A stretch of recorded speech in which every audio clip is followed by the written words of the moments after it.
Do not list your house for sale in Arizona without watching this video first. What's up, y'all? My name's Bridget Baldwin. I'm the team lead of the Tucson Agents Real Estate team, and I'm going to break down the ins and outs of what it takes to make sure that you list your house and sell your house successfully and stress-free in Arizona. If you'd like to contact me, all of my information can be found in the description below. The very first step to listing a house in Arizona, you're gonna get a ton of different answers from a ton of different sources. My personal and professional answer is to find a realtor. Do not clean your house, do not price your house, find a trusted agent to meet with. You do not, in fact, need a real estate agent in order to sell your house in Arizona. You can do what's called a FSBO, which stands for For Sale by Owner, where you represent yourself and you sell the home on your own. Keep in mind, this video is about how to sell your house successfully, not how to sell it. So while you can represent yourself, if you want to do it successfully, find yourself an agent. How much it will cost you to sell your house in Arizona depends on who you work with. Every agent can negotiate their own fee and structure. There are no set commissions at all. One thing to keep in mind is that it doesn't cost you anything, depending on the agent, it doesn't cost you anything until the house closes. So if we don't sell the house, we don't get paid. So once you find a real estate agent, you can discuss fees, you can discuss processes, timelines, expectations, all of the questions that you might have after watching this video, of course, are available at that time to discuss with that particular agent. And if you don't like their answers, there's 1,000 million trillion of us. Call somebody else. It's good to get a couple of opinions. You will sign a listing agreement.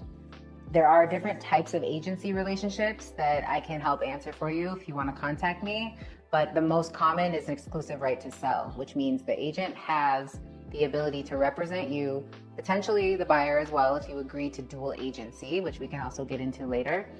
But you will sign a listing agreement that states the price that you're listing the home, the length of time, and other terms and conditions. Part of your paperwork up front is a seller property disclosure statement. It's called the SPUDS here in Arizona. And the seller property disclosure statement is a multi-page document with about 300 lines on it that ask all of the details about your home. If you've ever seen a spider, if you've ever had a roof leak, if your furnace is gas or electric, it's every little detail about your house. These disclosures are used as protection for you as the homeowner. You are going to deliver these disclosures to the buyer that writes an offer on your house and that you accept. These disclosures will be delivered within 3 days of an accepted contract and will allow the buyer to review everything that you as the homeowner know about the house. This helps remove any liability or most liability from anything that could come up later that the buyer accuses you of knowing and not disclosing. So my best advice is if you don't know, don't answer. If you know for certain, make sure you put every detail down. Some sellers will be concerned that if they disclose a water leak or termites or that they've seen a snake before, that it would scare buyers away. But what will scare a buyer away faster than any truth is a lie. It's better to have known up front and for them to do their own due diligence during inspection and to know that you repaired it and here's the receipt, than it is to hope they don't find it and let them find out later and take you to small claims court. Once the contract is signed and you've selected your agent, they will help you with staging, advice on how to make sure the home shows in its best possible light. So your main goal in the very beginning is to be prepared for professional photos and potentially drone. That means you want to make sure that your roof is swept and cleaned. Out here in Arizona, we have a lot of flat roofs. So you want to make sure your home looks good, not from just a human eye view, but also a bird's eye view. At this time, you'll also want to have a set of spare keys that accesses any door in the home. Your agent's going to come by, if it's part of your listing agreement, and hang a blue Supra lockbox that is only accessible via Bluetooth by licensed realtors and licensed appraisers if necessary. The lockbox will remain on the house through the time that the property is marketed and will provide an access point for these licensed realtors to show the home and for your realtor to access the home if you aren't there. These lockboxes are high technology. We all have an app. Any licensed real estate professional has the app. And we're able to track every single showing, meaning anyone that accesses that box, we will have their name, their company, their phone number, their email, and it allows us a couple of things. Number one, to be able to follow up for feedback to see how the showing went. Number two, for safety and security purposes, if anything goes missing, if anything is awry, we want to have a record of every single person that went through that house. You'll want to discuss showing preferences and showing times with your agent, meaning if you need an hour notice, 30 minutes notice, or 24 hours notice, if you want your agent present, if you require pre-qualification ahead of time, proof of funds, particularly in certain price points, it's very important to make sure that these are legitimate people coming through your home. So discuss all of that with your agent up front. The next step is to get a sign in the yard. Now, if you don't see a sign out front right away, don't fret. Us as licensed real estate professionals cannot legally market your home to the public more than one business day prior to being in the MLS. That means we can't put signs in the yard, we can't put flyers in the windows, we can't market the property period to the public until one business day prior to listing it. Next step is listing the property in the multiple listing service. So if it's part of your listing agreement, your property will be entered into the multiple listing service where licensed real estate professionals and the public can search and view all of the details and professional photos and floor plans and information pertaining to your home. This is the time that your property goes live. You are active in the MLS, you're the new kid on the block, everyone wants to come see and check you out. In the first 2 weeks is when you get the most traffic, typically. So you have to be ready. It isn't wise to put yourself on the market and still have little touch-up items to finish before you want to let somebody in. We get one chance at a first impression, and with as much as there is on the market right now, you want to be the one that stands out above the rest. Right away, check out your MLS listing. Once your agent sends you the link, which they should right when it goes live, double check that every piece of information is accurate.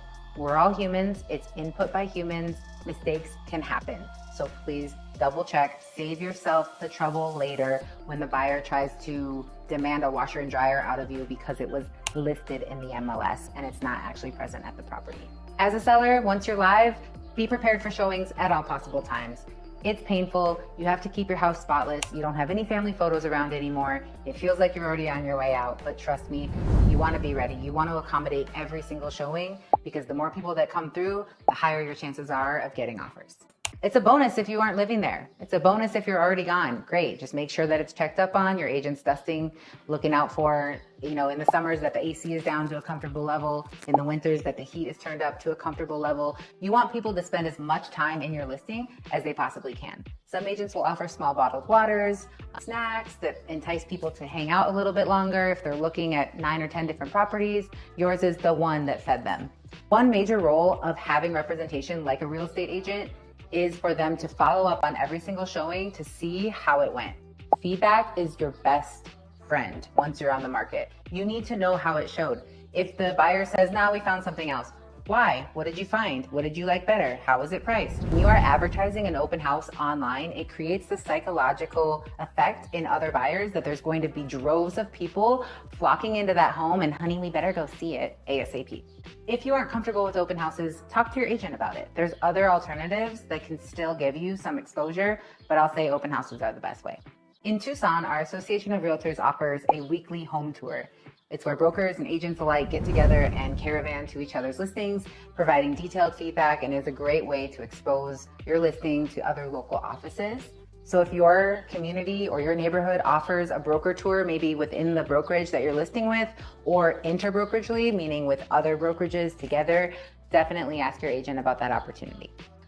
Keep in mind what's happening in your neighborhood and in the community. Is there a yard sale? Is there a plant sale? Is there a car wash happening nearby for charity? Is something going on in the neighborhood that you could piggyback off of that traffic to increase the amount of views on your open house? Your real estate agent is there to help guide you in the way of explaining every term to you and doing the necessary research. Meaning, if it's a financed offer, they're going to call the lender. A good real estate agent will call the lender and make sure they get them on the phone and ask them about the borrower. Have you received all of their documentation? Why aren't these boxes checked down here saying that you have? When do you plan to receive that documentation? Have they filed their taxes in the last 2 years?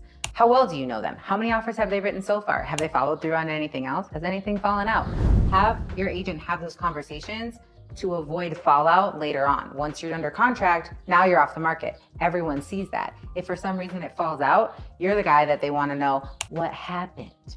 If it's a cash offer, you want to make sure that your agent is reviewing their proof of funds, meaning a document that is directly from their banking institution or the provider of said funds, dated within the last 30 days, preferably, that shows an amount equal to or greater than the offer price on that contract.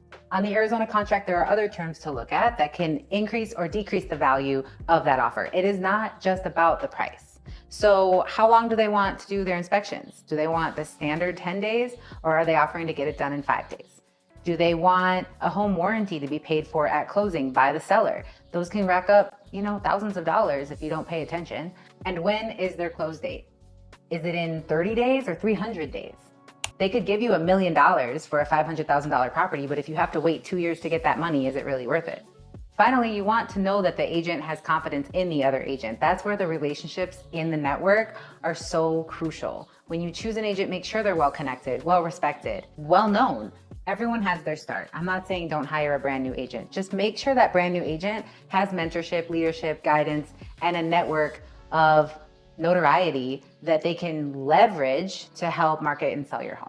Once you've reviewed the offer or offers, your agent will help you come up with a solid counter offer, or maybe you accept it outright, and you also have the opportunity to reject or ignore it if it isn't what you're looking for. I always encourage my clients to counter, even if they're very far apart or appalled at the terms. Give them a counter with terms that you'd be happy with, and if they walk away, so be it, but at least you gave it your shot. So let's say you counter the offer and now it's accepted. You have an accepted contract. What happens next? Now the buyer is in their due diligence period. And what a due diligence period provides to a homeowner is the opportunity to conduct any general or specific inspections that pertain to the material condition of the home. They can also do any research about the neighborhoods, the schools, the crime levels. They can stand outside and see how many airplanes fly overhead in any given day. It is their time to do all of the research that is required for them to feel comfortable moving forward. Sometimes this is the hardest part for a seller because they feel so inconvenienced after having all these showings and having to step out and keep their house so clean. Now they have to just have the house ready at any moment for a roofer, plumber, termite inspector, HVAC. So again, as a homeowner, you're selling your home, be patient, you'll get through it quicker the more accommodating you are to the buyer during their due diligence. Once the buyer is through their due diligence period, they're going to ask the seller for any sort of repair or remedy that was discovered during the process. So they might ask for a brand new roof. It's going to cost them $30,000. And what you can say as a seller is, thank you, but no thank you. And the buyer at that point has the opportunity to say, yeah, it's fine, I'll just move forward anyway. Or no, I'm gonna cancel, goodbye. So that moment right there, which is the end of the buyer's inspection period, they deliver what's called a BINSR, buyer inspection and notice to seller response. So the BINSR is a document where you have one bite of the apple. The buyer asks for their repair. The seller has one chance to reply before the buyer can say yes or no and walk away. This is a moment where you need to rely heavily on your real estate agent to help weigh pros and cons of giving the repairs or maybe offering some kind of credit to keep it together, to keep the transaction alive. Everyone enters into a contract with goodwill. The buyer's excited, they see your house, they can imagine their future there. They have goodwill to keep it together and to get to closing. The seller, same thing. They're so happy someone has appreciated the home just like them, and they have goodwill to perform and accommodate and help answer questions the best they can to get it through to closing. Your agent's jobs are to keep that goodwill alive, to protect it like their special little pet. And when it starts going awry, to bring it all back together and make sure that everyone's still on that same page. It can get messy, folks. It can get emotional, it can get heated, it can get complicated. There's bids being flown around for $30K, $6K, and nothing. And you have to have an agent who can see the light and help guide you in the best possible way, not to get it done, but to make sure that your goals are met within the framework that you expect. So whether that's timing or price or concessions, let's just keep your goals alive. So once you're through the BINSR, This is a moment to celebrate. You're moving on now to an appraisal. If you have a finance offer or if you have a cash offer that's requiring an appraisal, an appraiser is going to be called out to the property as a neutral third party to validate that what the buyer is willing to pay and what the seller is willing to sell for meets market demand. This protects the lender or the investor from any potential shortfall should the buyer stop making their payments. The lender has to be sure that the house, the asset that they're providing the loan on, is worth what they are lending. So yes, as a homeowner, you still need to keep your home presentable and provide the appraiser with the time that they need to come in and do an inspection. An appraiser's inspection is a lot shorter than a general home inspection. It'll only last maybe 15 minutes. They're looking for any health and safety issues. They're looking for value concerns. There's a few things that they're gonna check for, and I can get into that if you wanna. An appraisal turnaround time is about 7 to 10 days. It just depends on your lender and the type of loan program that you're choosing to use. So I would expect about that time frame, maybe a week and a half. Once the report comes back, guess what? You don't get to see it. It's not yours. The buyer paid for it. It's their report. They can share it with you if they want to. The one time that they will have to share it with you is if it does come in lower than your contract price, and that does happen. So if the appraisal comes in lower than the contract price and the buyer has not agreed already to come up with that price difference, we've got to get that deficit accounted for.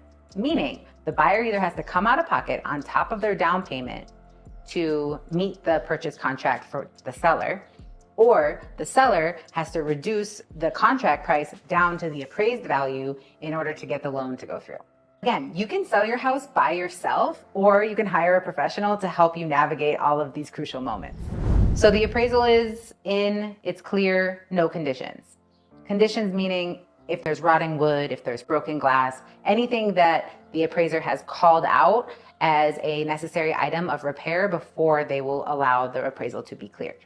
Now we're on to signing. So now the documents are being drawn up. The closing disclosure is being balanced between the lender and the title company, and they are scheduling you and your buyer to come into their office or to meet you somewhere locally to sign all of the paperwork. Again, another amazing time to celebrate a huge milestone in selling your house. Make sure that you are also going over this closing disclosure line by line and that you understand every dollar amount on there. It's tedious, it can be taxing, but it's very important that you get ahead of any questions that you might have. As a seller, the closing paperwork is relatively small. Your pile might be that high. As a buyer though, you're looking at something like this. So you'll need to bring a form of ID and your best penmanship because you'll be signing your name 100 times. If it's a cash transaction, your stacks are gonna look about the same. Once the paperwork is signed in Arizona, it is not time to release the keys, unfortunately. The buyer typically wants these keys right away. The money is there. The lender has already wired the funds, or they've wired the funds from their banking institution, and they're ready for the keys. They've done all the work. Give me the keys. Can't happen. In Arizona, legally, you cannot provide the new homeowner with keys until the deed records at the county and all the paperwork is processed. The title company is responsible for collecting everything, making sure all the signatures are intact, and then delivering it to the county where they record on a rolling basis. So it could be first thing in the morning if you signed the day before, or last thing before business close. It just depends. So I tell my clients, do not schedule your moving trucks the day of closing.